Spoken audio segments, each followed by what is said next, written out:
Tonight, the race to become an AI superpower is on. the politics of artificial intelligence, There will be a Chinese tech sector, and there will be an American tech sector. the new tech war, The more data, the better the AI works. So in the age of AI, where data is the new oil, China is the new Saudi Arabia. the future of work, When I increase productivity through automation, jobs go away. I believe about 50% of jobs will be somewhat or extremely threatened by AI in the next 15 years or so. AI and corporate surveillance, We thought that we were searching Google. We had no idea that Google was searching us. and the threat to democracy. China is on its way to building a total surveillance state. Tonight on Frontline, Hello. It has pervaded so many elements of everyday life. How do we make it transparent and accountable? in the age of AI.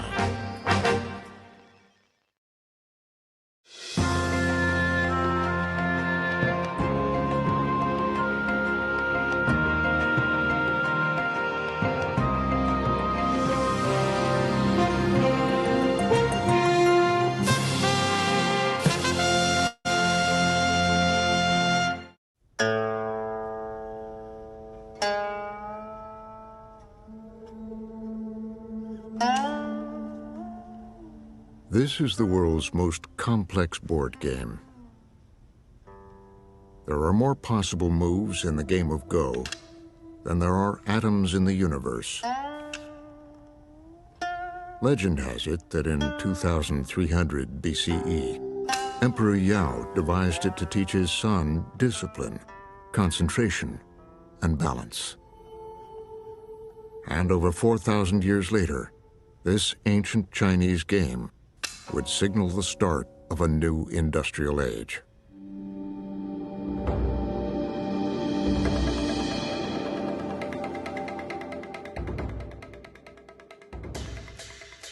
It was 2016 in Seoul, South Korea.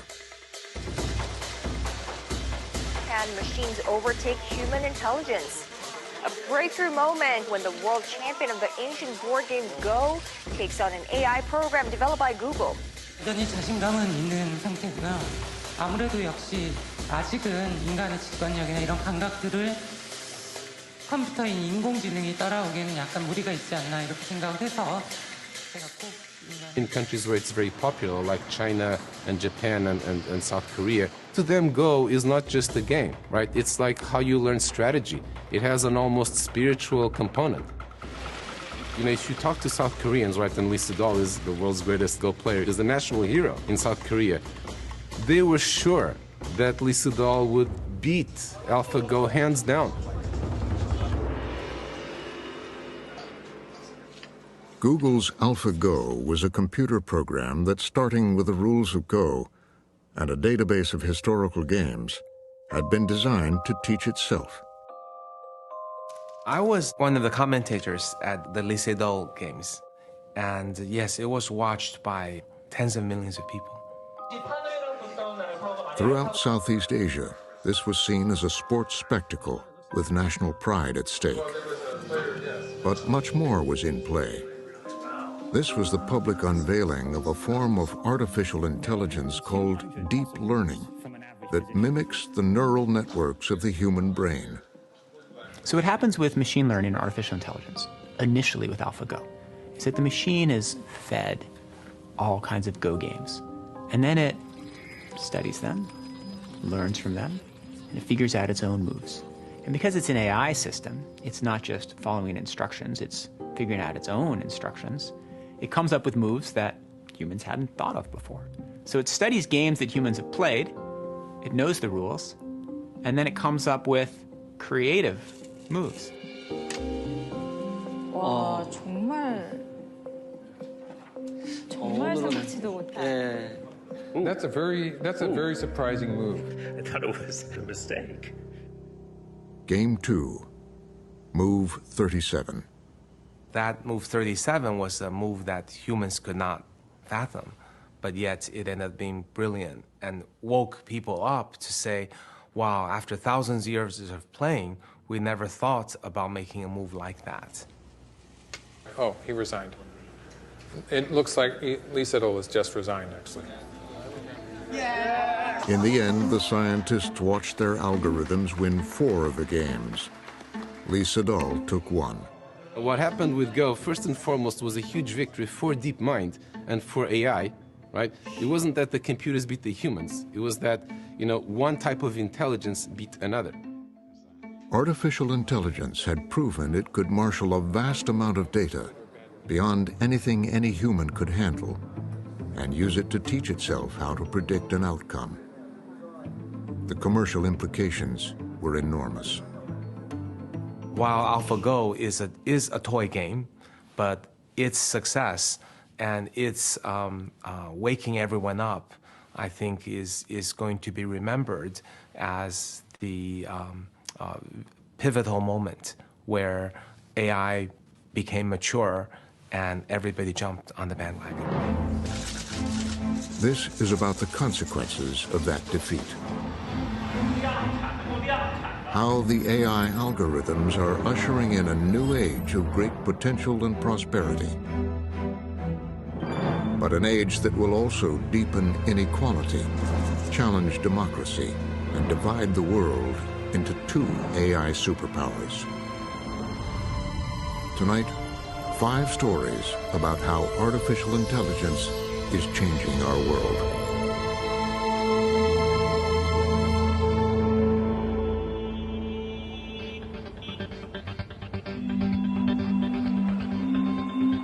China has decided to chase the AI future. The difference between the internet mindset and the AI mindset. A future made and embraced by a new generation. Well, it's hard not to feel the kind of immense energy and also the obvious fact of the demographics. They're mostly very younger people. So that this clearly is technology which is being generated by a whole new generation. Orville Schell is one of America's foremost China scholars. He first came here 45 years ago. When I first came here in 1975, the Chairman Mao was still alive, the Cultural Revolution was coming on, and there wasn't a single whiff of anything of what you see here. It was unimaginable. In fact, in those years, one very much thought this is the way China is, this is the way it's going to be, and the fact that it has gone through so many different changes since is quite extraordinary. This extraordinary progress goes back to that game of Go. I think that the government recognized that this was a sort of critical thing for the future, and we need to catch up in this, that, we cannot have a foreign company showing us up at our own game, and this is going to be something that is going to be critically important in the future. So, we called it the Sputnik moment for the Chinese government. The Chinese government kind of woke up. As we often say in China, the beginning is the most difficult part. In 2017, Xi Jinping announced the government's bold new plans to an audience of foreign diplomats. China would catch up with the U.S. in artificial intelligence by 2025 and lead the world by 2030. And intensify cooperation in frontier areas such as digital economy, artificial intelligence, nanotechnology, and quantum computing.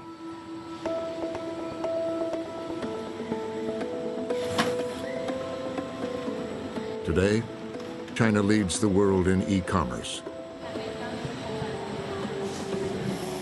Drones delivered to rural villages.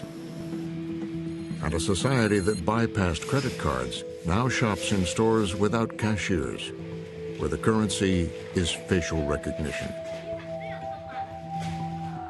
No country has ever moved that fast. And in the short 2.5 years, China's AI implementation really went from minimal amount to probably about 17 or 18 unicorns, that is billion-dollar companies in AI today.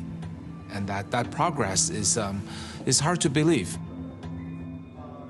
The progress was powered by a new generation of ambitious young techs pouring out of Chinese universities, competing with each other for new ideas, and financed by a new cadre of Chinese venture capitalists. This is Sinovation, created by US-educated AI scientist and businessman Kai-Fu Lee. Well, these unicorns, we've got 1, 2, 3, 4, 5, 6 in the general AI area. And unicorn means $1 billion company, a company whose valuation or market capitalization is at $1 billion or higher. I think we put 2 unicorns to show $5 billion or higher. Kai-Fu Lee was born in Taiwan. His parents sent him to high school in Tennessee. His PhD thesis at Carnegie Mellon was on computer speech recognition, which took him to Apple. Well, reality is a step closer to science fiction with Apple Computer's new developed program that allows... And at 31, an early measure of fame. And Kai-Fu Lee, the inventor of Apple speech recognition technology. Casper copied this to make right 2. Casper paste. Casper 72-point italic outline. He would move on to Microsoft Research in Asia and became the head of Google China. 10 years ago, he started Sinovation in Beijing and began looking for promising startups and AI talent. So the Chinese entrepreneurial companies started as copycats, but over the last 15 years, China has developed its own form of entrepreneurship. And that entrepreneurship is described as tenacious, very fast, winner-take-all, and incredible work ethic. I would say these a few thousand Chinese top entrepreneurs, they could take on any entrepreneur anywhere in the world. Entrepreneurs like Cao Shudong, the 33-year-old CEO of a new startup called Momenta. This is a ring road around Beijing. The car is driving itself.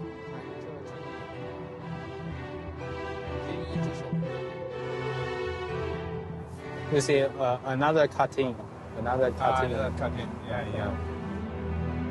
Cao has no doubt about the inevitability of autonomous vehicles.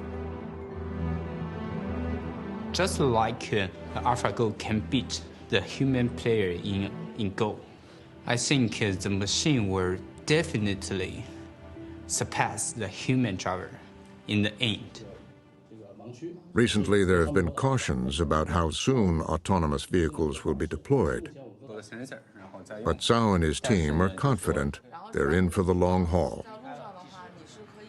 US will be the first to deploy, but China may be the first to popularize.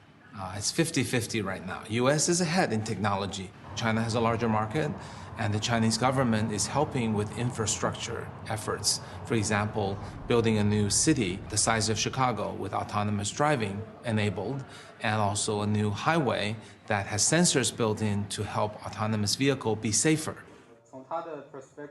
Their early investors included Mercedes-Benz. I feel very lucky and very inspiring and very exciting that we're living in this era. Life in China is largely conducted on smartphones. 1 billion people use WeChat, the equivalent of Facebook, Messenger, and PayPal, and much more combined into just one super app. And there are many more. China is the best place for AI implementation today because the vast amount of data that's available in China. China has a lot more users than any other country, 3 to 4 times more than the US. There are 50 times more mobile payments than the US. There are 10 times more food deliveries, which serve as data to learn more about user behavior than the US. 300 times more shared bicycle rides. And each shared bicycle ride has all kinds of sensors submitting data up to the cloud. We're talking about maybe 10 times more data than the US. And AI is basically run on data and fueled by data. The more data, the better the AI works. more importantly than how brilliant the researcher is working on the problem. So in the age of AI, where data is the new oil, China is the new Saudi Arabia. And access to all that data means that the deep learning algorithm can quickly predict behavior, like the creditworthiness of someone wanting a short-term loan. Here is our application, and the customer can choose how many money they want to borrow and how long they want to borrow, and they can input their data here, and after that, he can just borrow very quickly. The CEO shows us how quickly you can get a loan. It has done. It takes an average of 8 seconds. It has passed to banks. Wow. Yeah, our job is finished. In the 8 seconds, the algorithm has assessed 5,000 personal features from all your data. 12,000 features. That is related with the delinquency. When maybe the banks only use few, maybe 10 features when they are doing their risk management. Processing millions of transactions, it'll dig up features that would never be apparent to a human loan officer. Like how confidently you type your loan application. Or, surprisingly, if you keep your cell phone battery charged. It's very interesting. The battery of the phone is related with their delinquency rate.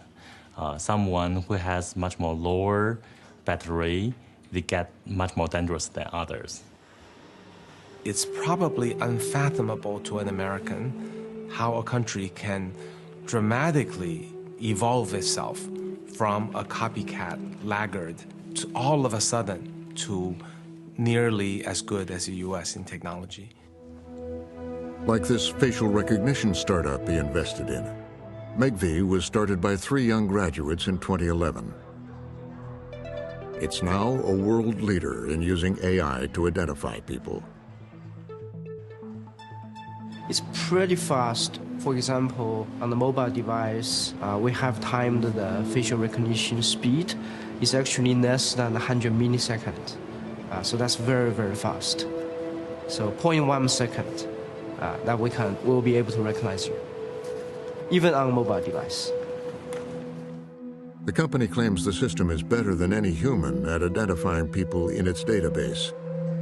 And for those who aren't, it can describe them.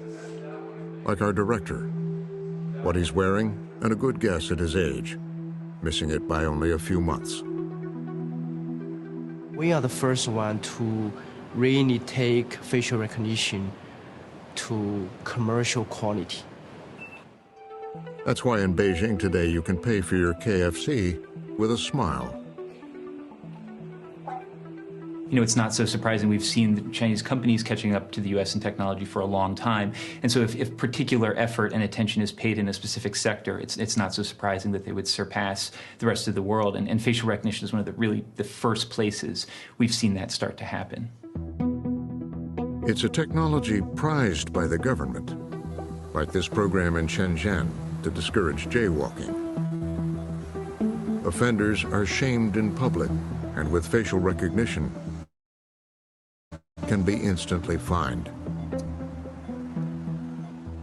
Critics warn that the government and some private companies have been building a national database from dozens of experimental social credit programs. The government wants to integrate all these individual behaviors or corporations' records into some kind of a matrix and compute out a single number or set of number associated with an individual, a citizen, and using that to implement a incentive or punishment system. A high social credit number can be rewarded with discounts on bus fares. A low number can lead to a travel ban. Some say it's very popular with the Chinese public that wants to punish bad behavior. Others see a future that rewards party loyalty and silences criticism. Right now, there is no final system being implemented. And from those experiments, we already see the possibility of what this social credit system can do to individual. It's very powerful, Orwellian-like, and it's extremely troublesome in terms of civil liberty. Every evening in Shanghai, ever-present cameras record the crowds as they surge down to the Bund, the promenade along the banks of the Huangpu River. Once, the great trading houses of Europe came here to do business with the Middle Kingdom.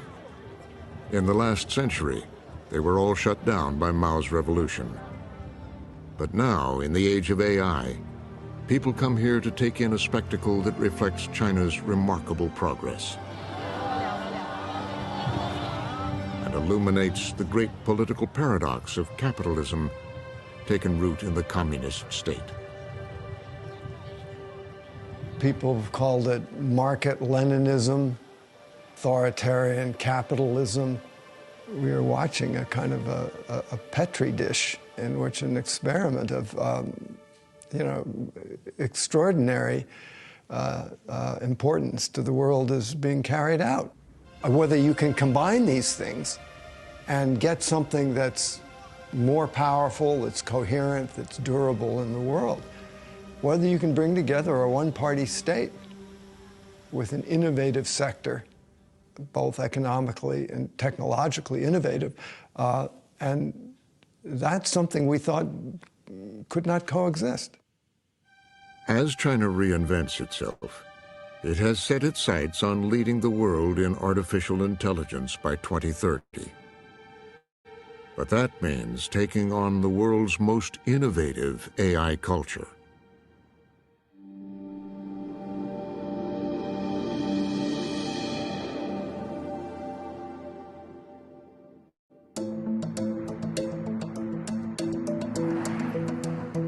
On an interstate in the U.S. Southwest, artificial intelligence is at work solving the problem that's become emblematic of the new age, replacing a human driver.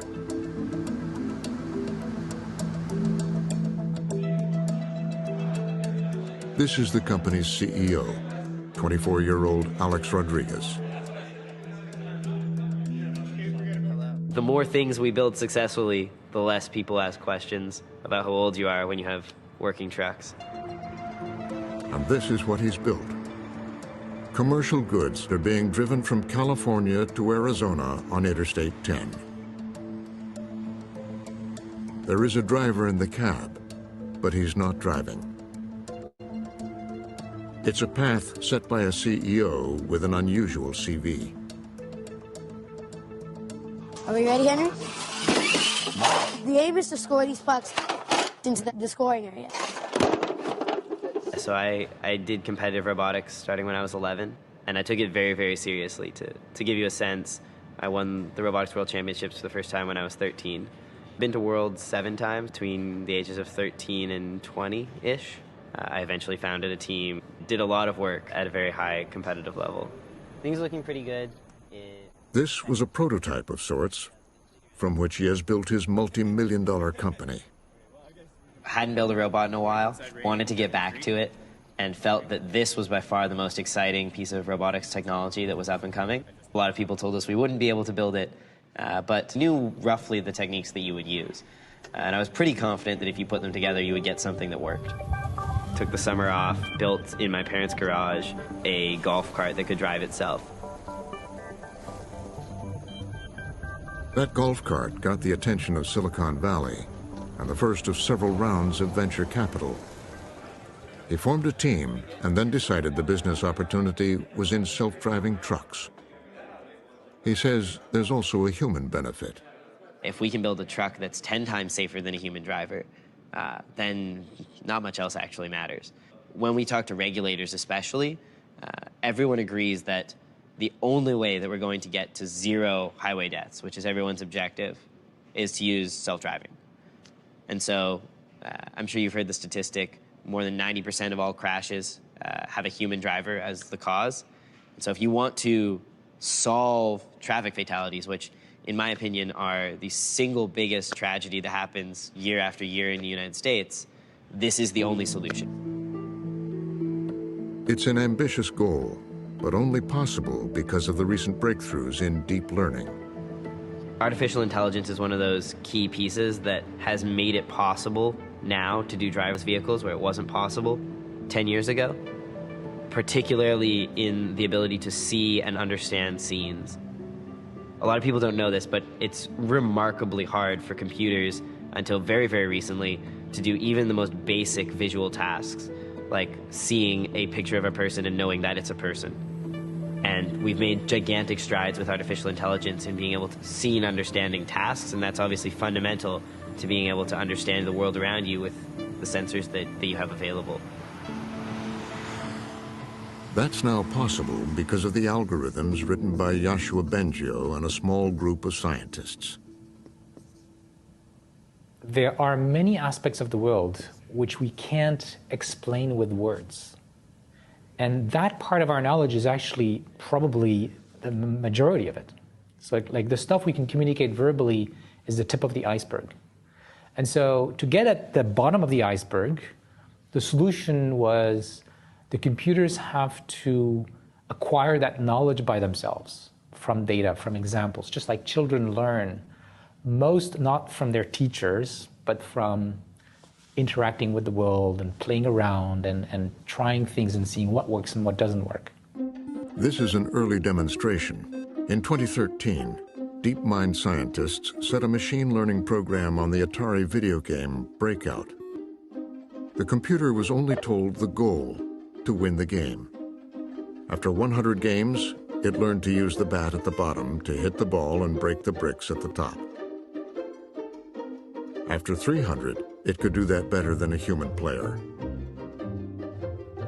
After 500 games, it came up with a creative way to win the game by digging a tunnel on the side and sending the ball around the top to break many bricks with one hit. That was deep learning.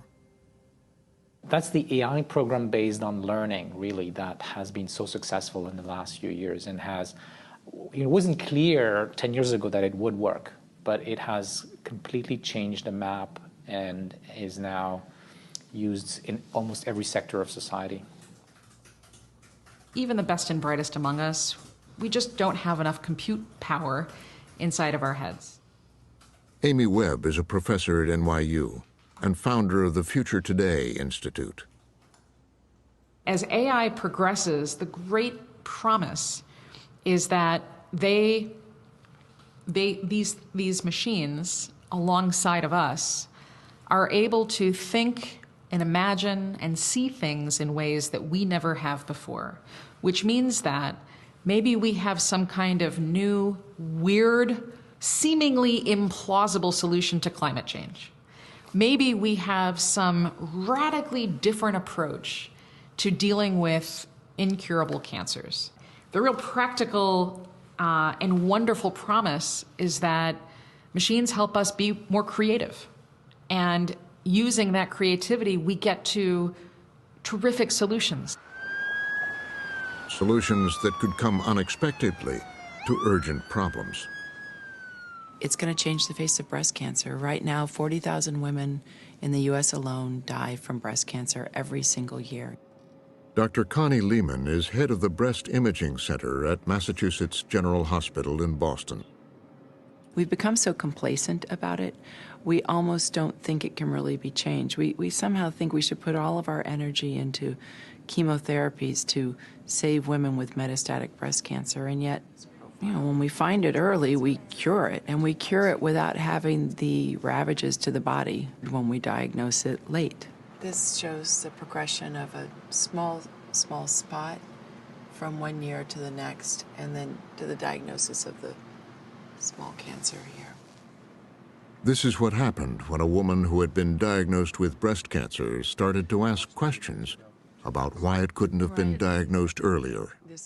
Really brings a lot of anxiety, and you're asking the questions, you know, am I going to survive? What's going to happen to my son? And I start asking other questions. She was used to asking questions. At MIT's Artificial Intelligence Lab, Professor Regina Barzilay uses deep learning to teach the computer to understand language, as well as read text and data. I was really surprised at the very basic question that I asked my physicians, which were really excellent physicians here at MGH. They couldn't give me answers that I was looking for. She was convinced that if you analyze enough data, from mammograms to diagnostic notes, the computer could predict early-stage conditions. If we fast forward from 2012 to 13 to 2014, we then see when Regina was diagnosed because of this spot on her mammogram. Is it possible with more elegant computer applications that we might have identified this spot the year before or even back here? So those are standard prediction problems in machine learning. There is nothing special about them. And to my big surprise, none of the technologies that we are developing at MIT, even in the most simple form, doesn't penetrate the hospital. Regina and Connie began the slow process of getting access to thousands of mammograms and records from MGH's breast imaging program. So our first foray was just to take all of the patients we had at MGH during a period of time who had had breast surgery for a certain type of high-risk lesion. And we found that most of them didn't really need the surgery. They didn't have cancer, but about 10% did have cancer. With Regina's techniques in deep learning and machine learning, we were able to predict the women that truly needed the surgery and separate out those that really could avoid the unnecessary surgery. What machine can do, it can take hundreds of thousands of images where the outcome is known and learn, based on how, pixels are distributed, what are the very unique patterns that correlate highly with future occurrence of the disease. So instead of using human capacity to kind of recognize pattern, formalize pattern, which is inherently limited by our cognitive capacity and how much we can see and remember, we're providing machine with a lot of data and make it learn this prediction. So we are using technology not only to be better at assessing the breast density, but to get more to the point of what we're trying to predict. Does this woman have a cancer now? And will she develop a cancer in 5 years? And that's, again, where the artificial intelligence, machine and deep learning can really help us and our patients. In the age of AI, the algorithms are transporting us into a universe of vast potential and transforming almost every aspect of human endeavor and experience. Andrew McAfee is a research scientist at MIT who co-authored The Second Machine Age. The great compliment that a songwriter gives another one is, gosh, I wish I'd written that one. The great compliment a geek gives another one is, wow, I wish I had drawn that graph. So I wish I had drawn this graph. The graph uses a formula to show human development and growth since 2000 BCE. The state of human civilization is not very advanced, and it's not getting better very quickly at all. And this is true for thousands and thousands of years.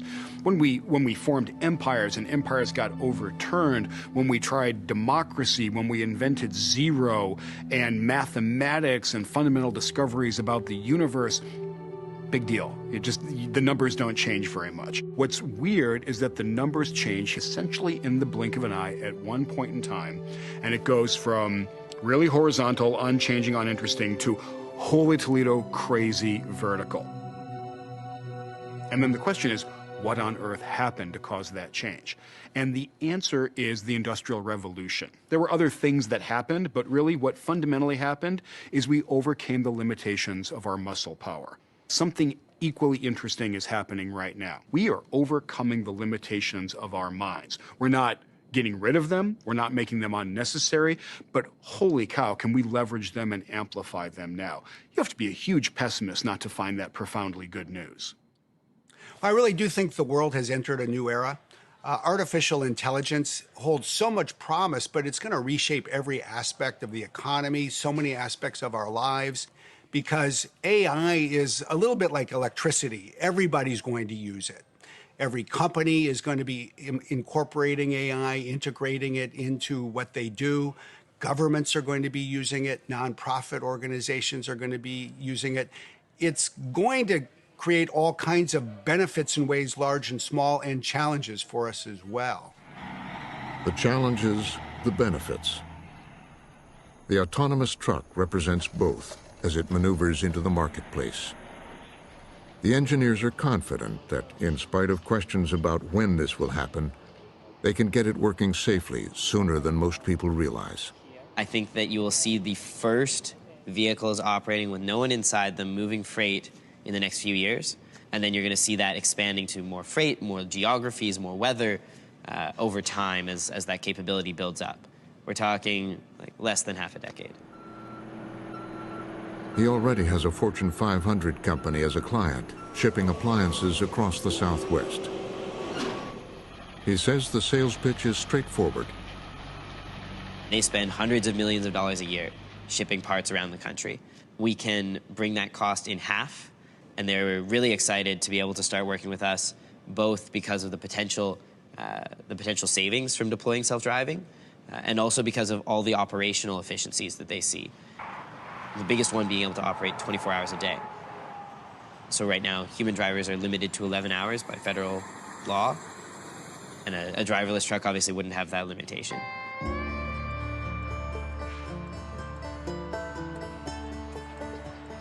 The idea of a driverless truck comes up often in discussions about artificial intelligence. Steve Viscelli is a sociologist who drove a truck while researching his book, The Big Rig, about the industry.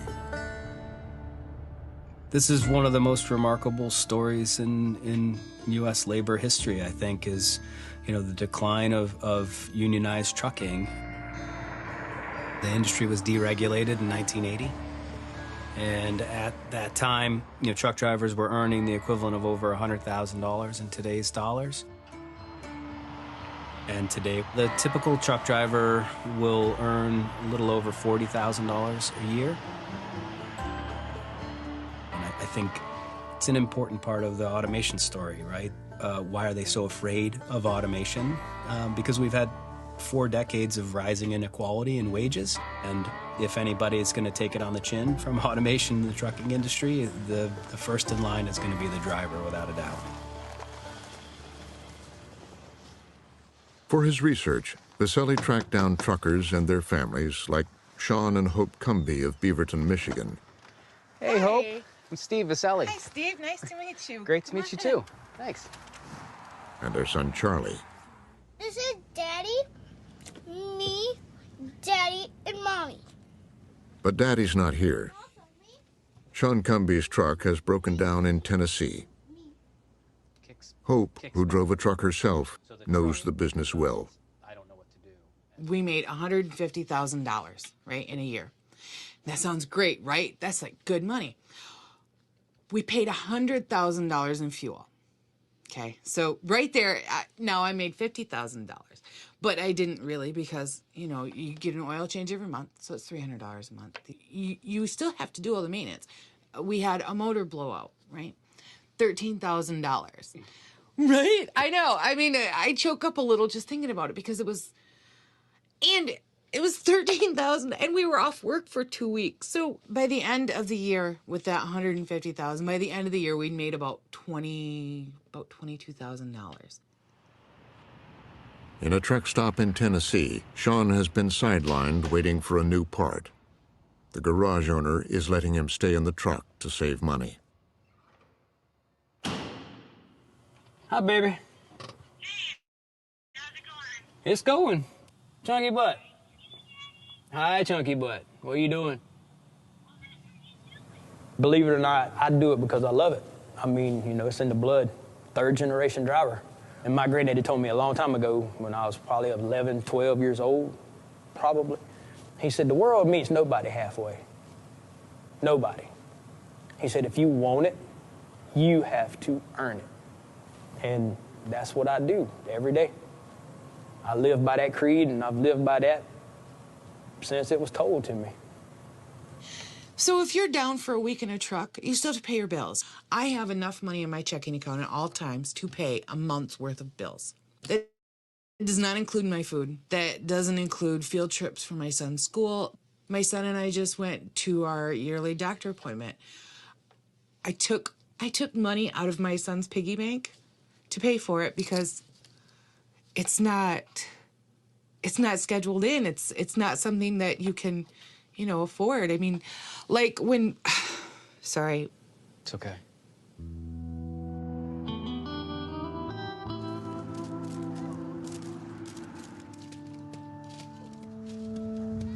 Have you guys ever talked about self-driving trucks? Is he? So kind of. I asked him once, and he laughed so hard. He's no way will they ever have a truck that can drive itself. It's kind of interesting when you think about it. They're putting all this new technology into things, but, it's still man-made, and man, does make mistakes.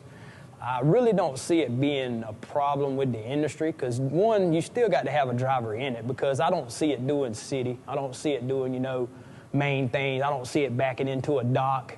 I don't see the automation part, doing maybe the box trailer side, I can see that, but not stuff like I do. So I really ain't worried about the automation of trucks. How near of a future is it? Yeah, self-driving. So some companies are already operating. Embark, for instance, it's one that has been doing driverless trucks on the interstate in what's called exit-to-exit self-driving, and they're currently running real freight. Really? On I-10. Shower guest 100. Your shower is now ready. Over time, it has become harder and harder for veteran independent drivers like the Cumbys to make a living. They've been replaced by younger, less experienced drivers. So the trucking industry is $740 billion a year, and again, in many of these operations, labor is a third of that cost. By my estimate, I think we're in the range of 300,000 or so jobs in the foreseeable future that could be automated to some significant extent.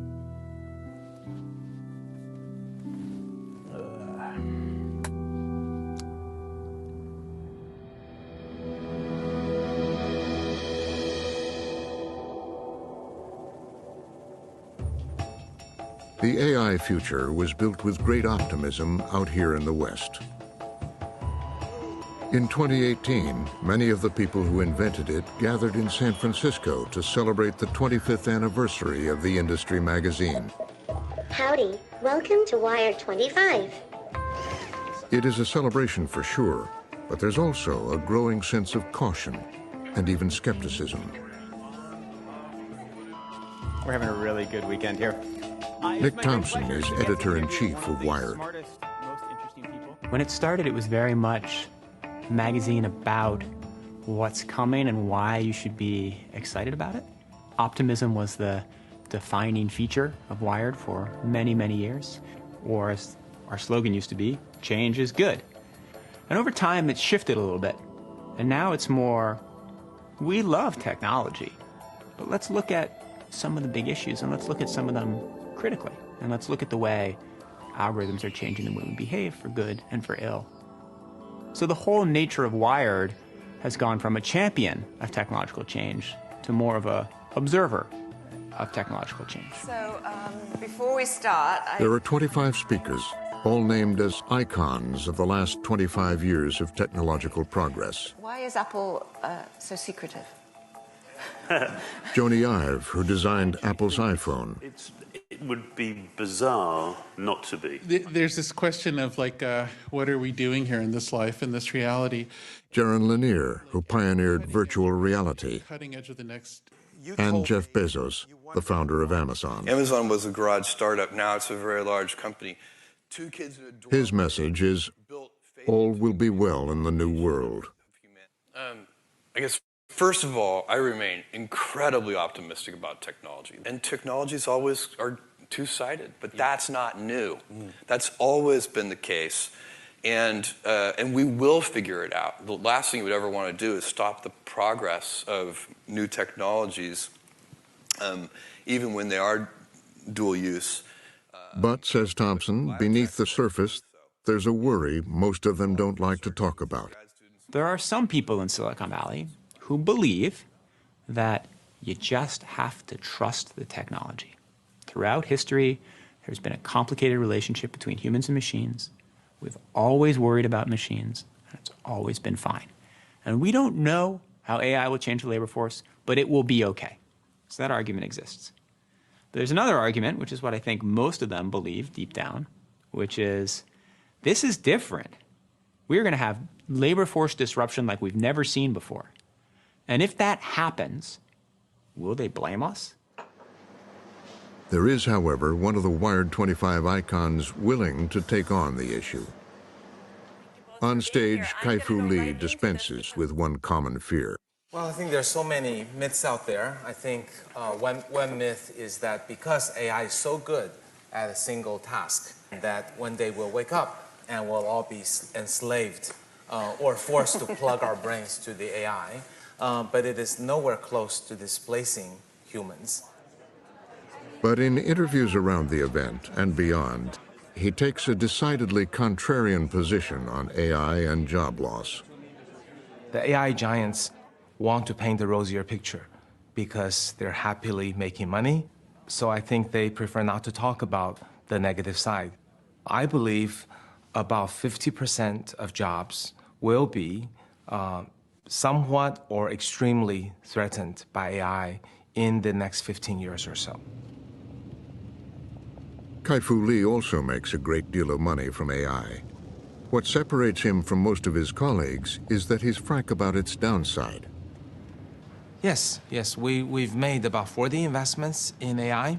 I think based on these 40 investments, most of them are not impacting human jobs. They're creating value, making high margins, inventing a new model.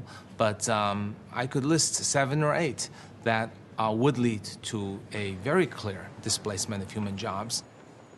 He says that AI is coming, whether we like it or not, and he wants to warn society about what he sees as inevitable. You have a view which I think is different than many others, which is that AI is not going to take blue-collar jobs so quickly, but is actually going to take white-collar jobs. Yeah. Well, both will happen. AI will be, at the same time, a replacement for blue-collar, white-collar jobs, and be a great symbiotic tool for doctors, lawyers, and you, for example. But the white-collar jobs are easier to take because they're a pure quantitative analytical process.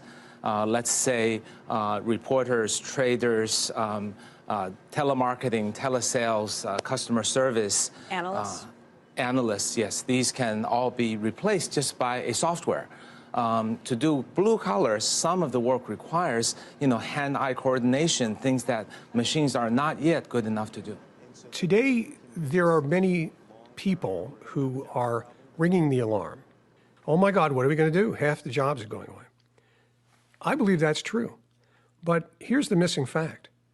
I've done the research on this, and if you go back 20, 30, or 40 years ago, you will find that 50% of the jobs that people performed back then are gone today. Where are all the telephone operators, bowling pin setters, elevator operators? They used to have seas of secretaries in corporations that have now been eliminated, travel agents. You can just go through field after field after field. That same pattern has recurred many times throughout history with each new wave of automation. But I would argue that history is only trustable if it is multiple repetitions of similar events, not once in a blue moon occurrence. So over the history of many tech inventions, most are small things. Only maybe 3 are at the magnitude of AI revolution. The steam engine, electricity, and the computer revolution. I'd say everything else is too small. And the reason I think it might be something brand new is that AI is fundamentally replacing our cognitive process in doing a job in its significant entirety. And it can do it dramatically better. This argument about job loss in the age of AI was ignited 6 years ago amid the gargoyles and spires of Oxford University. Two researchers had been poring through U.S. labor statistics, identifying jobs that could be vulnerable to AI automation. Well, vulnerable to automation in the context that we discussed 5 years ago now essentially meant that those jobs are potentially automatable over an unspecified number of years. And the figure we came up with was 47%. 47%. That number quickly traveled the world in headlines and news bulletins. But authors Carl Frey and Michael Osborne offered a caution. They can't predict how many jobs will be lost or how quickly. But Frey believes that there are lessons in history. And what worries me the most is that there is actually one episode that looks quite familiar to today, which is the British Industrial Revolution, where wages didn't grow for 9 decades, and a lot of people actually saw living standards decline as technology progressed. Saginaw, Michigan knows about decline in living standards. Harry Cripps, an auto worker and a local union president, has witnessed what 40 years of automation can do to a town. You know, we're one of the cities in the country that I think we were left behind in this recovery. And I don't know how we get on the bandwagon now. Once this was the UAW hall for one local union. Now, with falling membership, it's shared by 5 locals. Rudy didn't get his yet. This day, it's the center for a Christmas food drive. Even in a growth economy, unemployment here is near 6%. Poverty in Saginaw Steve, you got one more coming. is over 30%. Our factory has about 1.9 million square feet. Back in the 70s, that 1.9 million square feet had about 7,500 UAW automotive workers making a middle-class wage with decent benefits and able to send their kids to college and do all the things that the middle-class family should be able to do. Our factory today, with automation, would probably be about 700 United Auto Workers. That's a dramatic change. A lot of union brothers used to work there, buddy. Yeah, TRW plant. That was unfortunate. Delphi, looks like they're starting to tear it down now. Wow. Automation is definitely taking away a lot of jobs. Robots, I don't know how they buy cars. I don't know how they buy sandwiches. I don't know how they go to the grocery store. They definitely don't pay taxes with search the infrastructure. So you don't have the sheriffs and the police and the firemen and anybody else that supports the city is gone because there's no tax base. Robots don't pay taxes. The average personal income in Saginaw is $16,000 a year. A lot of the families that I work with here in the community, both parents are working. They're working 2 jobs. Mainly it's the wages, you know, people not making a decent wage to be able to support a family. Like back in the day, my dad even worked at the plant. My mom stayed home, raised the children, and that give us opportunity to put food on the table and things of that nature. And them times are gone. If you look at this graph of what's been happening to America since the end of World War II, you see a line for our productivity, and our productivity gets better over time. It used to be the case that our pay, our income, would increase in lockstep with those productivity increases. The weird part about this graph is how the income has decoupled, is not going up the same way that productivity is anymore. As automation has taken over, workers are either laid off or left with less skilled jobs for less pay, while productivity goes up. There are still plenty of factories in America. We are a manufacturing powerhouse. But if you go walk around an American factory, you do not see long lines of people doing repetitive manual labor. You see a whole lot of automation. If you go upstairs in that factory and look at the payroll department, you see 1 or 2 people looking into a screen all day. So the activity is still there, but the number of jobs is very, very low because of automation and tech progress. Now, dealing with that challenge and figuring out what the next generation of the American middle class should be doing is a really important challenge, because I'm pretty confident that we are never again going to have this large, stable, prosperous middle class doing routine work. Evidence of how AI is likely to bring accelerated change to the U.S. workforce can be found not far from Saginaw. This is the U.S. headquarters for one of the world's largest builders of industrial robots, a Japanese-owned company called Fanuc Robotics. We've been producing robots for well over 35 years, and you can imagine over the years they've changed quite a bit. We're utilizing the artificial intelligence to really make the robots easier to use and be able to handle a broader spectrum of opportunities. We see a huge growth potential in robotics, and we see that growth potential as being really there's 90% of the market left. The industry says optimistically that with that growth, they can create more jobs. Even if there were 5 people on a job, and we reduced that down to 2 people because we automated some level of it, we might produce 2 times more parts than we did before because we automated it. So now there might be the need for 2 more fork truck drivers or 2 more quality inspection personnel. So although we reduce some of the people, we grow in other areas as we produce more things. When I increase productivity through automation, I lose jobs. Jobs go away, and I don't care what the robot manufacturers say. You aren't replacing those 10 production people that robot is now doing that job with 10 people. You can increase productivity to a level to stay competitive with the global market. That's what they're trying to do. In the popular telling, blame for widespread job loss has been aimed overseas at what's called offshoring. We want to keep our factories here. We want to keep our manufacturing here. We don't want them moving to China, to Mexico, to Japan, to India, to Vietnam. But it turns out most of the job loss isn't because of offshoring. There's been offshoring, and I think offshoring is responsible for maybe 20% of the jobs that have been lost. I would say most of the jobs that have been lost, despite what most Americans think was due to automation or productivity growth. Mike Hicks is an economist at Ball State University in Muncie, Indiana. He and sociologist Emily Warnell have been documenting employment trends in Middle America. Hicks says that automation has been a mostly silent job killer, lowering the standard of living. So in the last 15 years, the standard of living has dropped by 10 to 15%.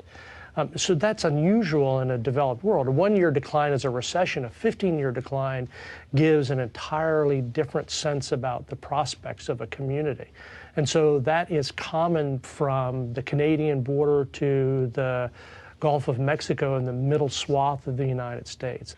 Something we're going to do for you guys. These were left over from our suggestion drive that we did. We're going to give them each 2. Awesome. I mean, that's going to go a long ways, right? I mean, that'll really help that family out during the holidays. Yes, well, with the kids home from school, the families have 3 meals a day that they got to put on the table, so it's going to make a big difference. So, thank you guys. You're this welcome. is wonderful. Let them know Merry Christmas on behalf of us here at the local, okay? Absolutely. You guys are just amazing. Thank you. And please tell all the workers how grateful these families will be. We will. I mean, this is not a small problem. The need is so great. And I can tell you that it's all races, it's all income classes that you might think someone might be from, but I can tell you that when you see it and you deliver this type of gift to somebody who is in need, just the gratitude that they show you is incredible. We actually know that people are at greater risk of mortality for over 20 years after they lose their job due to no fault of their own, so something like automation or offshoring. They're at higher risk for cardiovascular disease. They're at higher risk for depression and suicide. But then with the intergenerational impacts, we also see their children are more likely, children of parents who have lost their job due to automation are more likely to repeat a grade, they're more likely to drop out of school, they're more likely to be suspended from school, and they have lower educational attainment over their entire lifetimes. It's the future of this, not the past, that scares me, because I think we're in the early decades of what is a multi-decade adjustment period. The world is being reimagined. This is a supermarket. Robots guided by AI pack everything from soap powder to cantaloupes for online consumers. Machines that pick groceries, machines that can also read reports, learn routines, and comprehend, are reaching deep into factories, stores, and offices. At a college in Goshen, Indiana, a group of local business and political leaders come together to try to understand the impact of AI and the new machines. Molly Kinder studies the future of work at a Washington think tank. How many people have gone into a fast food restaurant and done a self-ordering? Anyone? Yes? Panera, for instance, is doing this. Cashier was my first job, and where I live in Washington, D.C., it's actually the #1 occupation for the greater D.C. region. There are millions of people who work in cashier positions. This is not a futuristic challenge. This is something that's happening sooner than we think. In the popular discussions about robots and automation and work, almost every image is of a man on a factory floor or a truck driver. And yet, in our data, when we looked, women disproportionately hold the jobs that today are at highest risk of automation. And that's not really being talked about.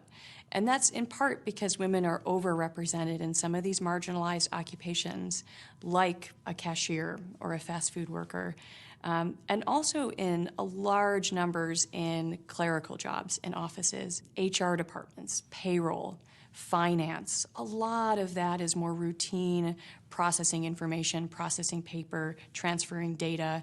That has huge potential for automation. AI is going to do some of that. Software robots are going to do some of that. So how many people are still working as switchboard operators? Probably none in this country. The workplace of the future will demand different skills, and gaining them, says Molly Kinder, will depend on who can afford them. I mean, it's not a good situation in the United States. There's been some excellent research that says that half of Americans couldn't afford a $400 unexpected expense. And if you want to get to $1,000, there's even less. So imagine you're going to go out without a month's pay, 2 months' pay, a year.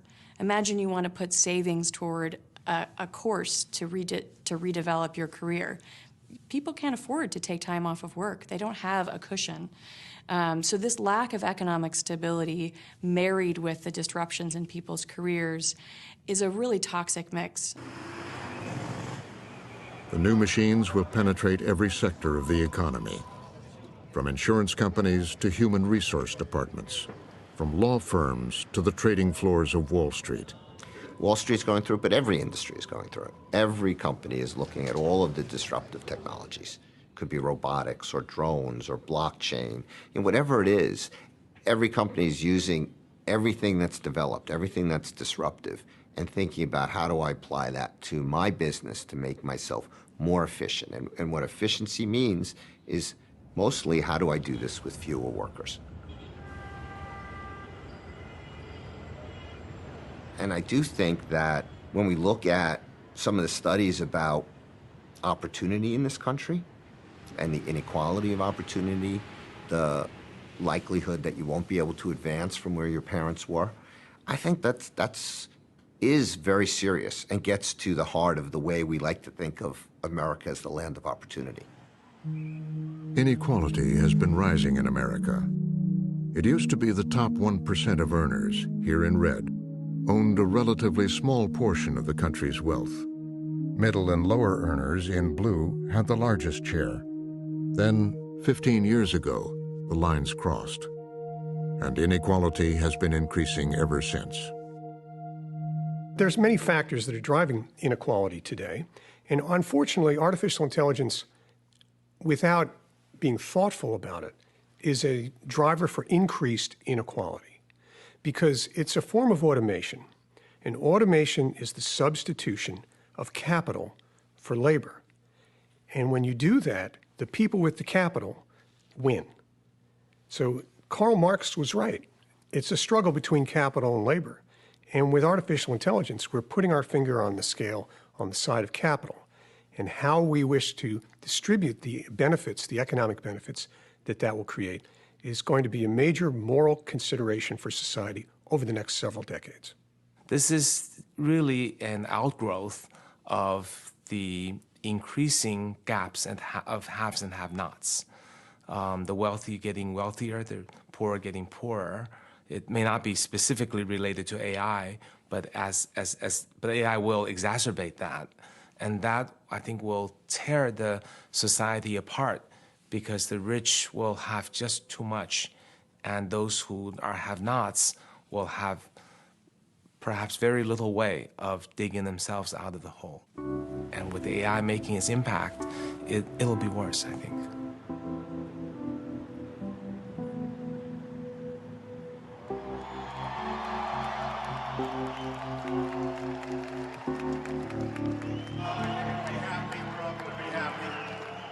I'm here today for one main reason, to say thank you to Ohio.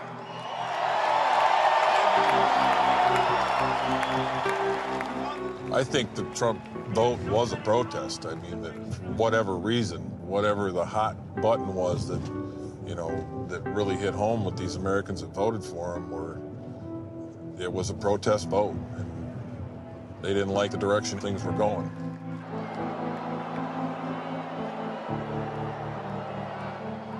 I'm scared. I'm going to be quite honest with you. I worry about the future of not just this country, but the entire globe. If we continue to go in an automated system, what are we going to do? Now I've got a group of people at the top that are making all the money, and I don't have anybody in the middle that can support a family. So do we have to go to the point where we crash to come back? And in this case, the automation's already going to be there, so I don't know how you come back. I'm really worried about where this leads us in the future.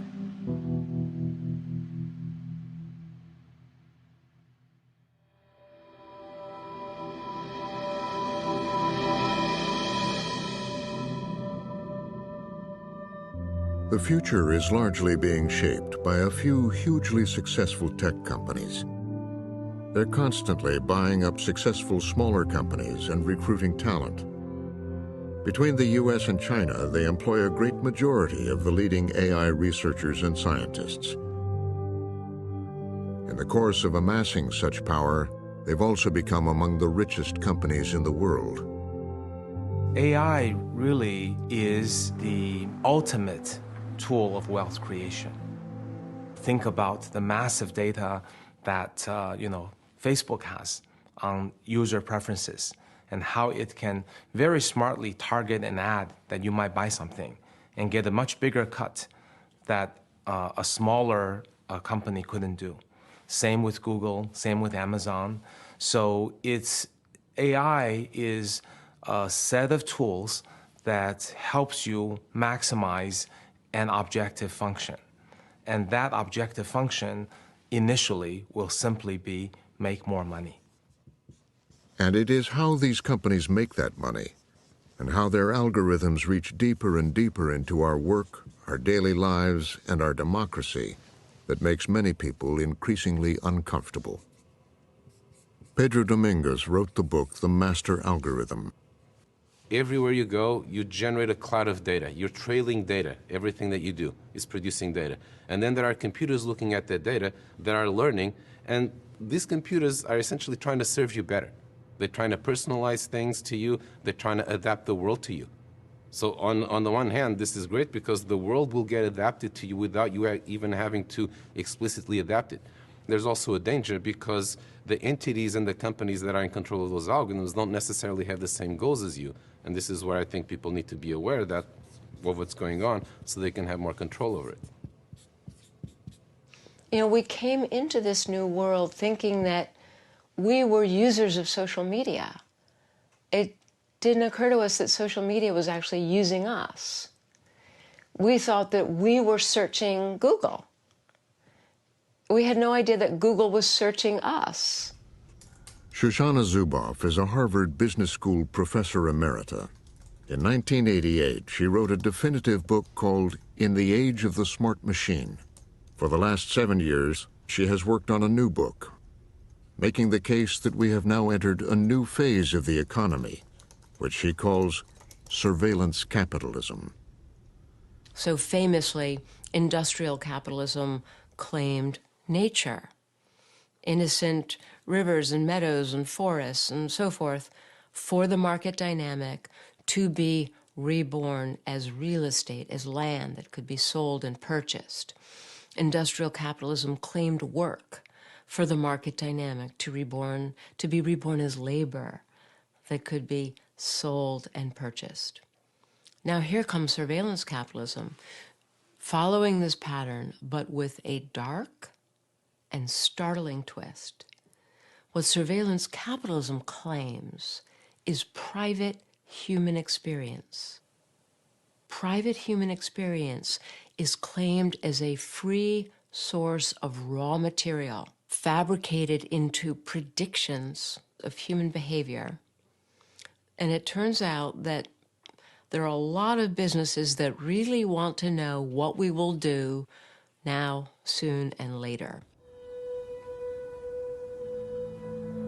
Like most people, Alastair McTaggart had no idea about this new surveillance business until one evening in 2015. I had a conversation with a fellow who's an engineer, and I was just talking to him one night at dinner at a cocktail party, and there had been something in the press that day about privacy in the paper, and I remember asking him, he worked for Google, what's the big deal about why are people so worked up about it?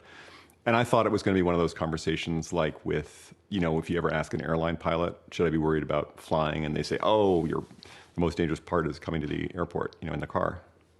And he said, oh, you'd be horrified if you knew how much we knew about you. And I remember that kind of stuck in my head because it was not what I expected. That question would change his life. A successful California real estate developer, McTaggart began researching the new business model. What I've learned since is that their entire business is learning as much about you as they can. Everything about your thoughts and your desires and your dreams and who your friends are and what you're thinking, what your private thoughts are. And with that, that's true power. And so I think I didn't know that at the time. Their entire business is basically mining the data of your life. Shoshana Zuboff had been doing her own research. I'd been reading and reading and reading, from patents to transcripts of earnings calls, research reports, and just literally everything for years and years and years. Her studies included the early days of Google, started in 1998 by two young Stanford grad students, Sergey Brin and Larry Page. In the beginning, they had no clear business model. Their unofficial motto was, "Don't be evil." Right from the start, the founders, Larry Page and Sergey Brin, they had been very public about their antipathy toward advertising. Advertising would distort the internet, and it would distort and disfigure the purity of any search engine, including their own. Once in love with e-commerce, Wall Street has turned its back on the dot-coms. Then came the dot-com crash of the early 2000s. Has left hundreds of unprofitable internet companies begging for love and money. While Google had rapidly become the default search engine for tens of millions of users, their investors were pressuring them to make more money. Without a new business model, the founders knew that the young company was in danger. In this state of emergency, the founders decided we've simply got to find a way to save this company. And so parallel to this were another set of discoveries where it turns out that whenever we search or whenever we browse, we're leaving behind traces, digital traces of our behavior. And those traces back in these days were called digital exhaust. They realized how valuable this data could be by applying machine learning algorithms to predict users' interests. What happened was they decided to turn to those data logs in a systematic way and to begin to use these surplus data as a way to come up with fine-grained predictions of what a user would click on, what kind of ad a user would click on. And inside Google, they started seeing these revenues pile up at a startling rate. They realized that they had to keep it secret. They didn't want anyone to know how much money they were making or how they were making it, because users had no idea that these extra behavioral data that told so much about them, was just out there, and now it was being used to predict their future. When Google's IPO took place just a few years later, the company had a market capitalization of around $23 billion. Google's stock was now as valuable as General Motors. And it was only when Google went public in 2004 that the numbers were released. And it's at that point that we learned that between the year 2000 and the year 2004, Google's revenue line increased by 3,590%. Let's talk a little bit about information and search and how people consume it. By 2010, the CEO of Google, Eric Schmidt, would tell The Atlantic magazine, is we don't need you to type at all, because we know where you are with your permission. We know where you've been with your permission. We can more or less guess what you're thinking about. Now, is that over the line? Eric Schmidt and Google declined to be interviewed for this program. Google's new business model for predicting users' profiles had migrated to other companies, particularly Facebook. Roger McNamee was an early investor and advisor to Facebook. He's now a critic and wrote a book about the company.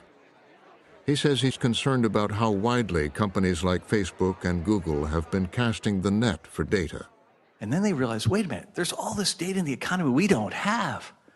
So they went to credit card processors and credit rating services and said, we want to buy your data. They go to health and wellness apps and say, hey, you got women's menstrual cycles? We want all that stuff. Why are they doing that?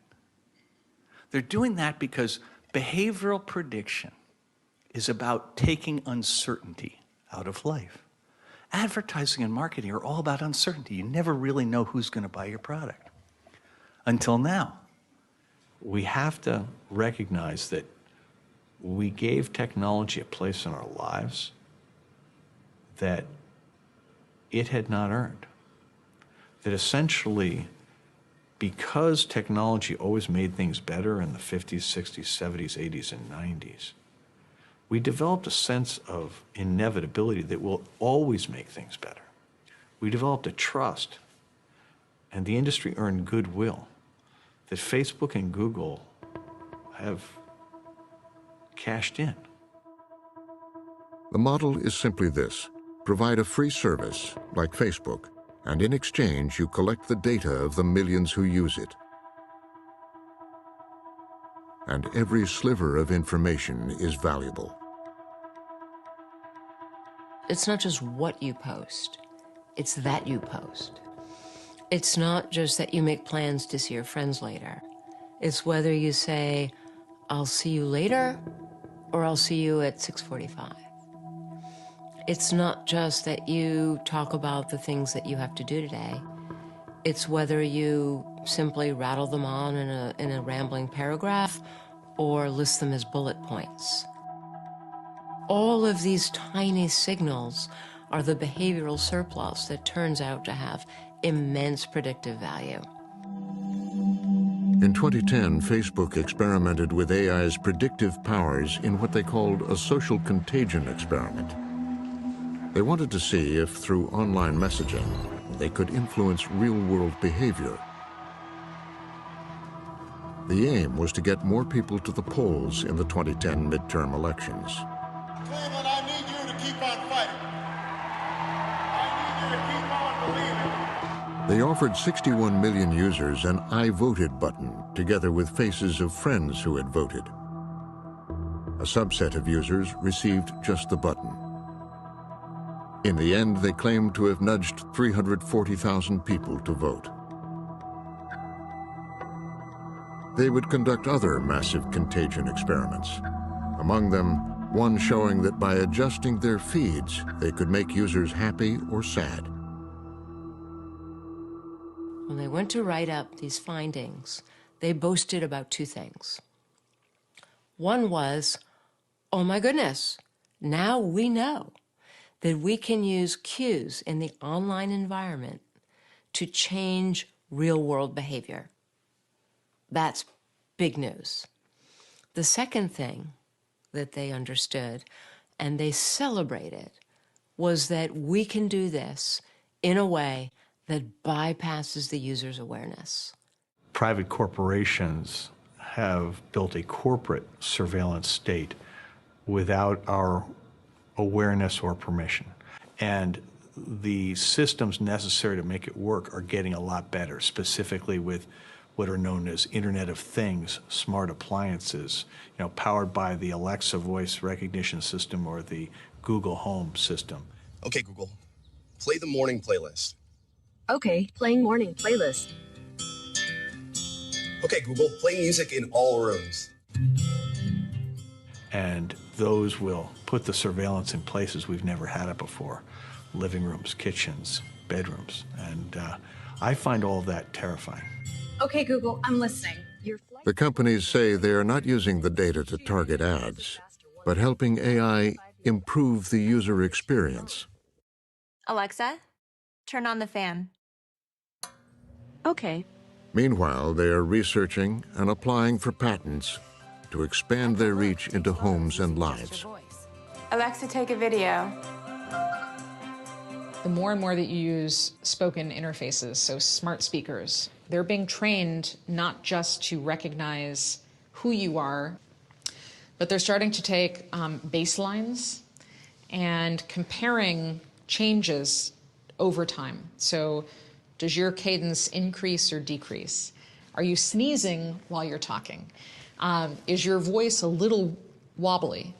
The purpose of doing this is to understand more about you in real time so that a system could make inferences.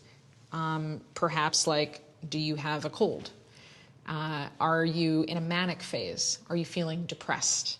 So that is an extraordinary amount of information that can be gleaned by you simply waking up and asking your smart speaker, what's the weather today? Alexa, what's the weather for tonight? Currently in Pasadena, it's 58 degrees with cloudy skies. Inside it is then. Dinner! The point is that this is the same micro-behavioral targeting that is directed toward individuals based on intimate, detailed understanding of personalities. So this is precisely what Cambridge Analytica did, simply pivoting from the advertisers to the political outcomes. The Cambridge Analytica scandal of 2018 engulfed Facebook, forcing Mark Zuckerberg to appear before Congress to explain how the data of up to 87 million Facebook users had been harvested by a political consulting company based in the UK. The purpose was to target and manipulate voters in the 2016 presidential campaign, as well as the Brexit referendum.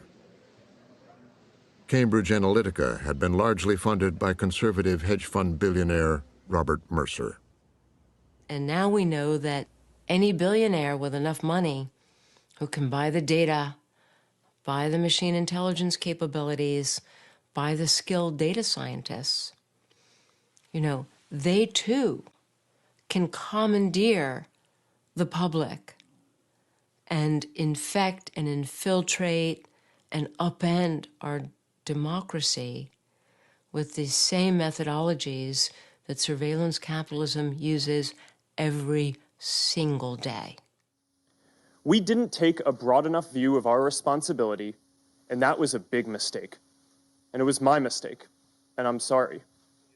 Zuckerberg has apologized for numerous violations of privacy, and his company was recently fined $5 billion by the Federal Trade Commission. He has said Facebook will now make data protection a priority, and the company has suspended tens of thousands of third-party apps from its platform as a result of an internal investigation. You know, I wish I could say that after Cambridge Analytica, we've learned our lesson and that everything will be much better after that, but I'm afraid the opposite is true. In some ways, Cambridge Analytica was using tools that were 10 years old. It was really, in some ways, old school first wave data science. What we're looking at now with current tools in machine learning is the ability for manipulation, both in terms of elections and opinions, but more broadly, just how information travels. That is a much bigger problem and certainly much more serious than what we face with Cambridge Analytica. AI pioneer Yoshua Bengio also has concerns about how his algorithms are being used. So the AIs are tools, and they will serve the people who control those tools. If those people's interests go against the values of democracy, then democracy is in danger. So I believe that scientists who contribute to science, when that science can or will have an impact on society, those scientists have a responsibility. It's a little bit like the physicists of around the Second World War who rose up to tell the governments, wait, nuclear power can be dangerous and nuclear war can be really, really destructive. And today, the equivalent of the physicists of the 40s and 50s and 60s are the computer scientists who are doing machine learning and AI. One person who wanted to do something about the dangers was not a computer scientist, but an ordinary citizen. Alistair McTaggart was alarmed. Voting is, for me, the most alarming one. If less than 100,000 votes separated the last two candidates in the last presidential election in 3 states, this is not... He began a solitary campaign. This is not a very difficult problem. We're talking about convincing a relatively tiny fraction of the voters in a handful of states to either come out and vote or stay home. And remember, these companies know everybody intimately. They know who's a racist, who's a misogynist, who's a homophobe, who's a conspiracy theorist. They know the lazy people and the gullible people. They have access to the greatest trove of personal information that's ever been assembled. They have the world's best data scientists. And they have essentially a frictionless way of communicating with you. This is power. McTaggart started a signature drive for a California ballot initiative for a law to give consumers control of their digital data. In all, he would spend $4 million of his own money in an effort to rein in the Goliaths of Silicon Valley. Google, Facebook, AT&T, and Comcast all opposed his initiative. I'll tell you I was scared. Fear of looking like a world-class idiot. The market cap of all the firms arrayed against me was over $6 trillion. He needed 500,000 signatures to get his initiative on the ballot. He got well over 600,000. Polls showed 80% approval for a privacy law. That made the politicians in Sacramento pay attention. So McTaggart decided that because he was holding a strong hand, it was worth negotiating with them. And if AB 375 passes by tomorrow and is signed into law by the governor, we will withdraw the initiative. Our deadline to do so is tomorrow at 5. At the very last moment, a new law was rushed to the floor of the State House. Take their seats, please. Mr. Secretary, please call the roll. The voting starts. Allen, aye. And the first guy, I think, was a Republican, and he voted for it.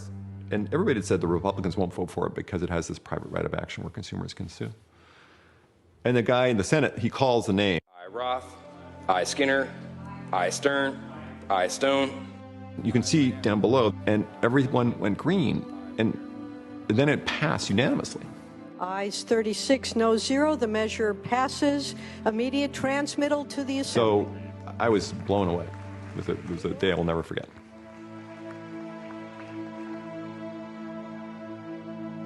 So in January next year, you as a Californian resident will have the right to go to any company and say, what have you collected on me in the last 12 months? What of my personal information do you have? So that's the first right. It's the right of, we call that the right to know. The second is the right to say no. And that's the right to go to any company and click a button on any page where they're collecting your information and say, do not sell my information. More importantly, we require that they honor what's called a third-party opt-out. You will click once in your browser, don't sell my information, and it will then send the signal to every single website that you visit. Don't sell this person's information. And that's going to have a huge impact on the spread of your information across the internet. The tech companies had been publicly cautious, but privately alarmed about regulation. Then one tech giant came on board in support of McTaggart's efforts. I find the reaction among other tech companies to, at this point, be pretty much all over the place. Some people are saying, you're right to raise this, these are good ideas. Some people say, we're not sure these are good ideas, but you're right to raise it. And some people are saying, we don't want regulation. And so, we have conversations with people where we point out that the auto industry is better because there are safety standards. Pharmaceuticals, even food products, all of these industries are better because the public has confidence in the products, in part because of a mixture of responsible companies and responsible regulation. But the lobbyists for big tech have been working the corridors in Washington. They're looking for a more lenient national privacy standard, one that could perhaps override the California law and others like it. But while hearings are held and antitrust legislation threatened, the problem is that AI has already spread so far into our lives and work. Well, it's in healthcare, it's in education, it's in criminal justice, it's in the experience of shopping as you walk down the street. It has pervaded so many elements of everyday life, and in a way that in many cases is completely opaque to people. While we can see a phone and look at it and we know that there's some AI technology behind it, many of us don't know that when we go for a job interview and we sit down and we have a conversation that we're being filmed and that our micro expressions are being analyzed by hiring companies. Or that if you're in the criminal justice system, that there are risk assessment algorithms that are deciding your risk number, which could determine whether or not you receive bail or not. These are systems which in many cases are hidden in the back end of our sort of social institutions. And so one of the big challenges we have is how do we make that more apparent? How do we make it transparent? And how do we make it accountable?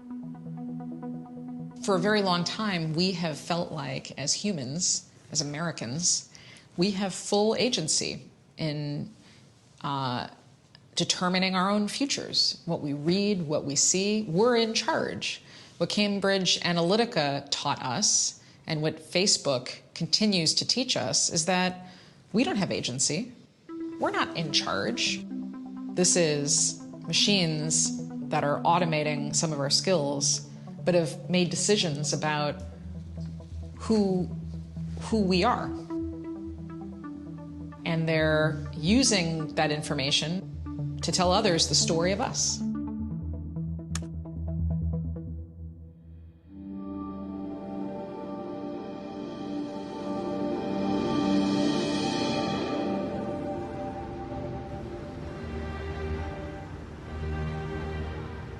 In China, in the age of AI, there's no doubt about who is in charge. In an authoritarian state, social stability is the watchword of the government. And artificial intelligence has increased its ability to scan the country for signs of unrest. It's been projected that over 600 million cameras will be deployed by 2020. Here, they may be used to discourage jaywalking, but they also serve to remind people that the state is watching.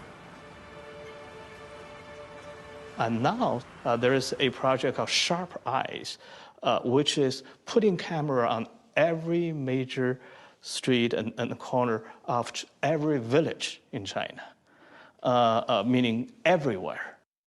Matching with the most advanced artificial intelligence algorithm, which they can actually use this data, real-time data, to pick up a face or pick up an action. Frequent security expos feature companies like Megvii and its facial recognition technology. They show off cameras with AI that can track cars and identify individuals by face, or just by the way they walk. The place is just filled with these screens where you can see the computers are actually reading people's faces and trying to digest that data and basically track and identify who each person is. And it's incredible to see so many, because just 2 or 3 years ago, we hardly saw that kind of thing. So a big part of it is government spending. And so the technology has really taken off, and a lot of companies have started to sort of glom onto this idea that this is the future. China is on its way to building a total surveillance state. And this is the test lab for the surveillance state. Here in the far northwest of China is the autonomous region of Xinjiang. Of the 25 million people who live here, almost half are a Muslim, Turkic-speaking people called the Uyghurs. In 2009, tensions with local Han Chinese led to protests and then riots in the capital, Urumqi.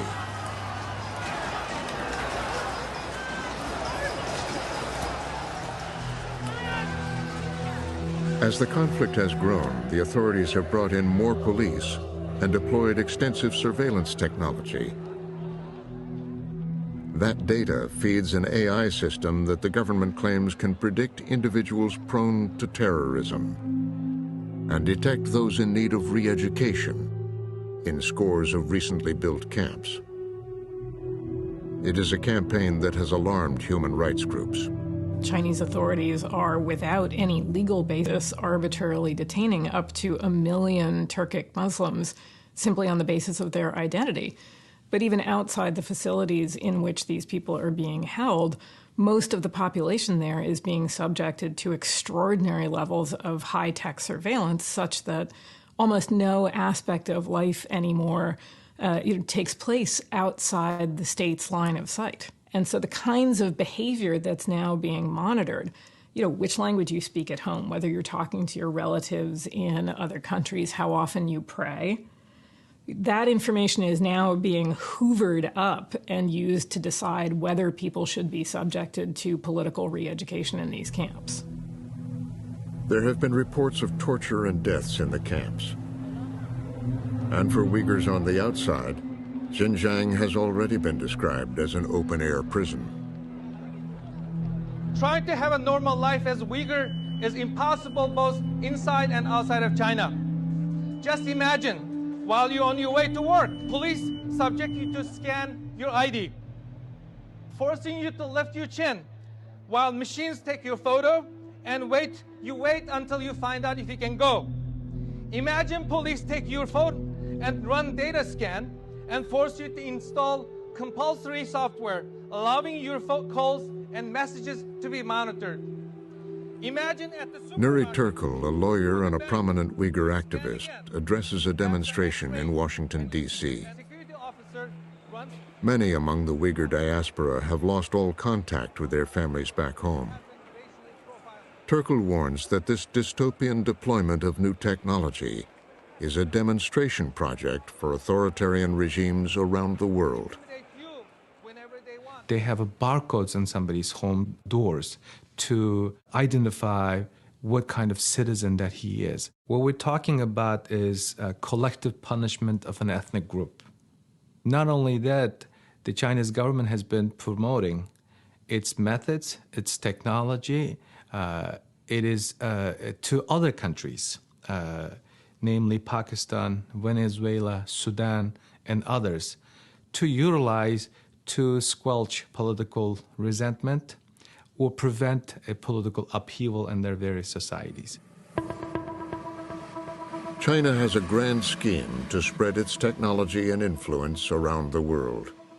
Launched in 2013, it started along the old Silk Road out of Xinjiang and now goes far beyond. It's called the Belt and Road Initiative. So effectively, what the Belt and Road is China's attempt to, via spending and investment, project its influence all over the world. And we see, massive infrastructure projects going in places like Pakistan, and in Venezuela, and Ecuador, and Bolivia, all over the world, Argentina, in America's backyard, in Africa. Africa's been a huge place. And what the Belt and Road ultimately does is it attempts to kind of create a political leverage for the Chinese spending campaign all over the globe. Like Xi Jinping's 2018 visit to Senegal, where Chinese contractors had just built a new stadium, arranged loans for a new infrastructure development, and, said the foreign ministry, there would be help maintaining social stability. As China comes into these countries and provides these loans, what you end up with is Chinese technology being sold and built out by Chinese companies in these countries. We've started to see it already in terms of surveillance systems, not the kind of high-level AI stuff yet, but lower-level camera-based, manual sort of observation type things all over. You see it in Cambodia, you see it in Ecuador, you see it in Venezuela. And what they do is they sell a dam, sell some other stuff, and they say, by the way, we can give you these camera systems and for your emergency response, and it'll cost you $300 million, and we'll build a ton of cameras, and we'll build you a kind of a main center where you have police who can watch these cameras. And that's going in all over the world already.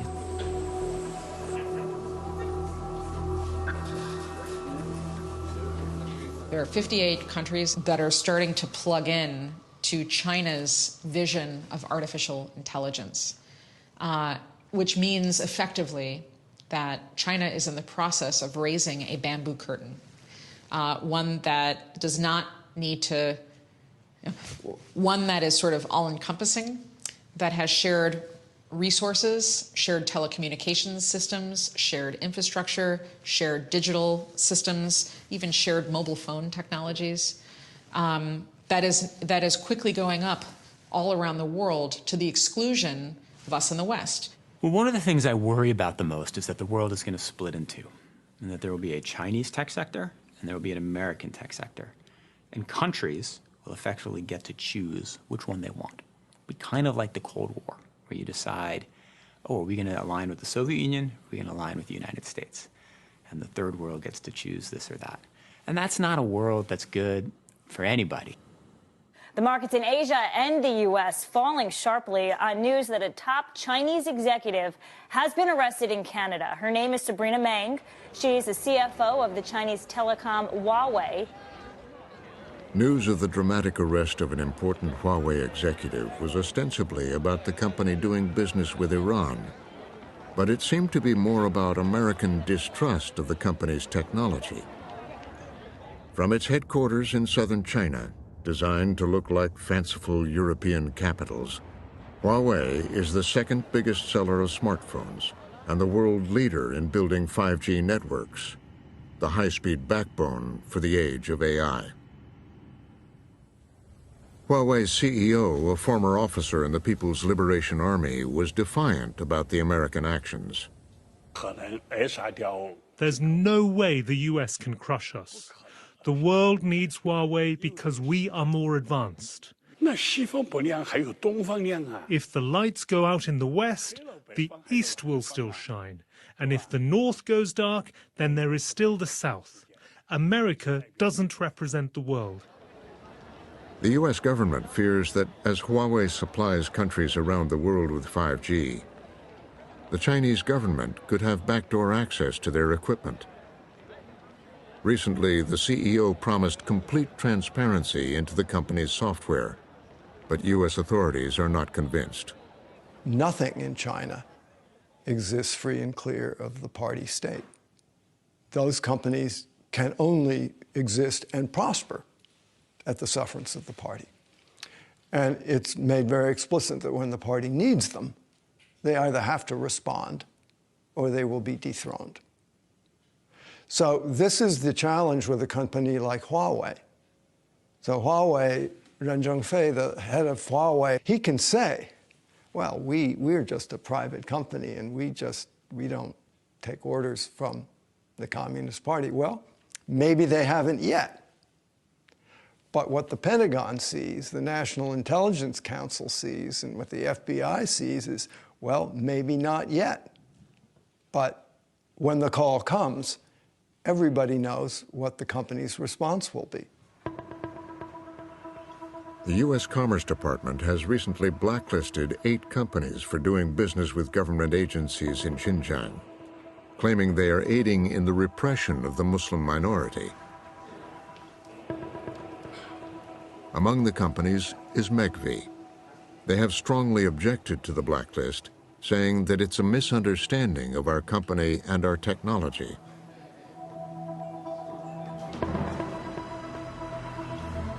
President Xi has increased his authoritarian grip on the country.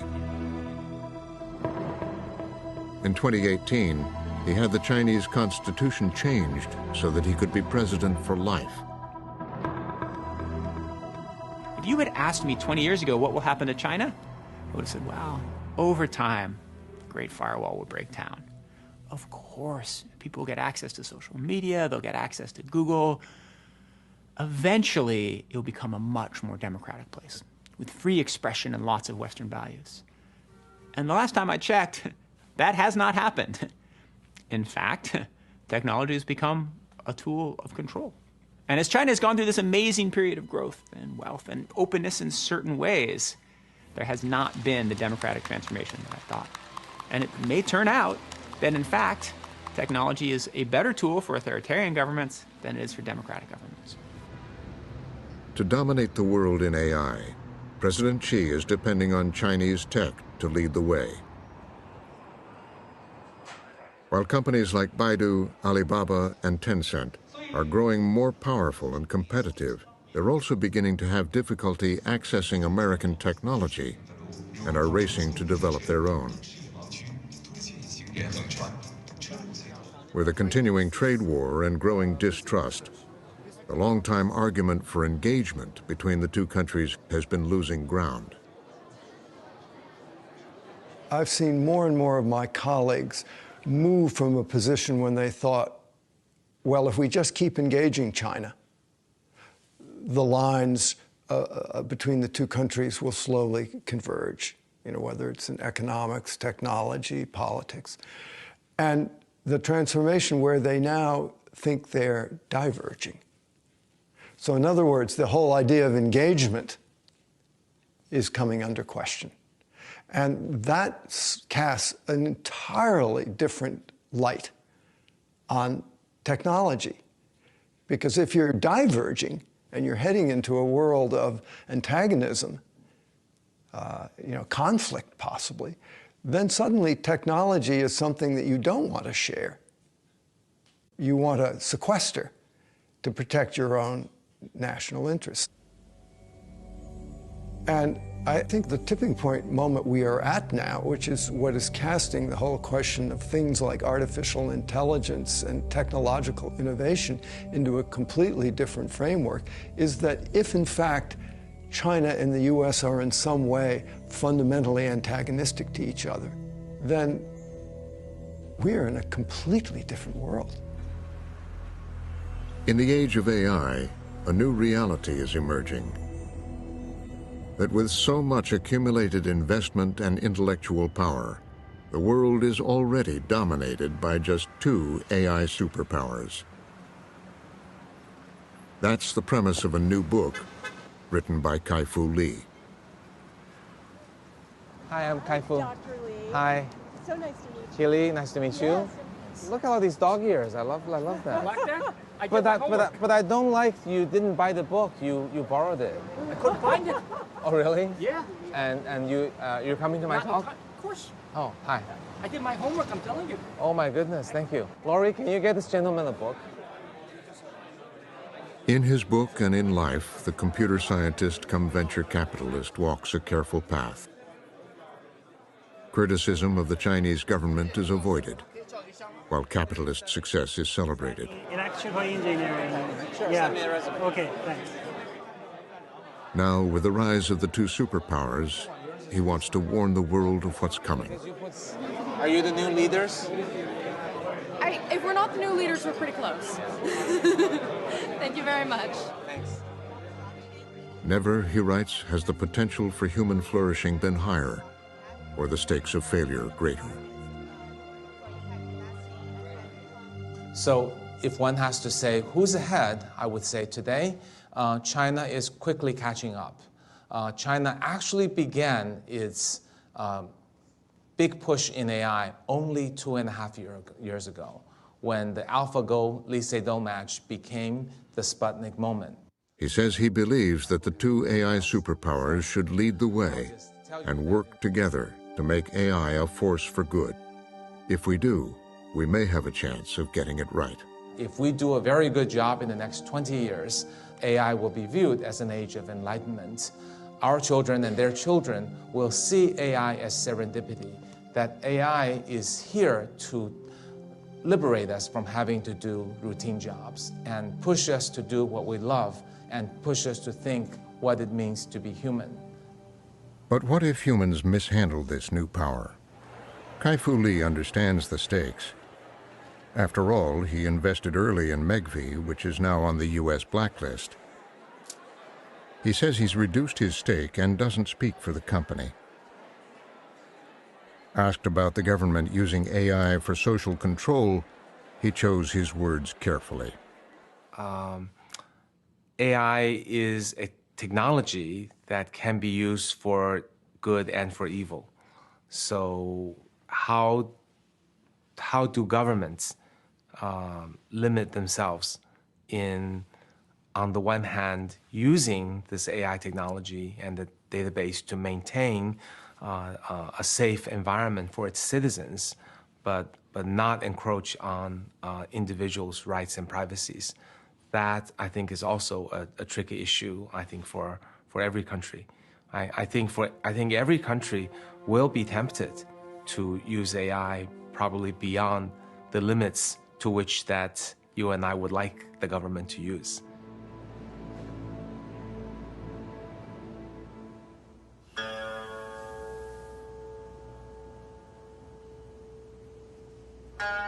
Emperor Yao devised the game of Go to teach his son discipline, concentration, and balance. Over 4,000 years later, in the age of AI, those words still resonate with one of its architects. So AI can be used in many ways that are very beneficial for society. But the current use of AI isn't necessarily aligned with the goals of building a better society, unfortunately. But we could change that. In 2016, a game of Go gave us a glimpse of the future of artificial intelligence. Since then, it has become clear that we will need a careful strategy to harness this new and awesome power. I do think that democracy is threatened by the progress of these tools unless we improve our social norms and we increase the collective wisdom at the planet level to deal with that increased power. I'm hoping that my concerns are not founded, but the stakes are so high that I don't think we should take these concerns lightly. I don't think we can play with those possibilities and just race ahead without thinking about the potential outcomes.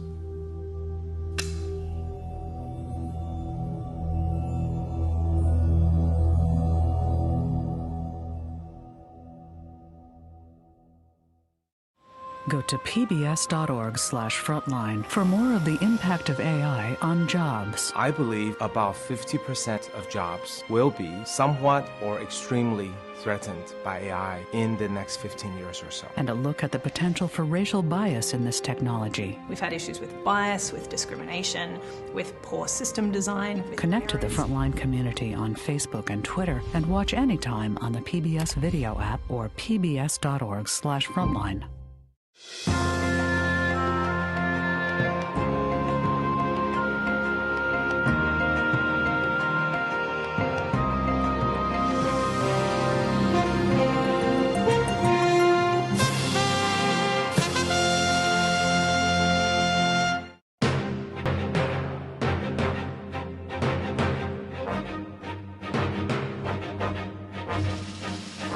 For more on this and other Frontline programs, visit our website at pbs.org/frontline.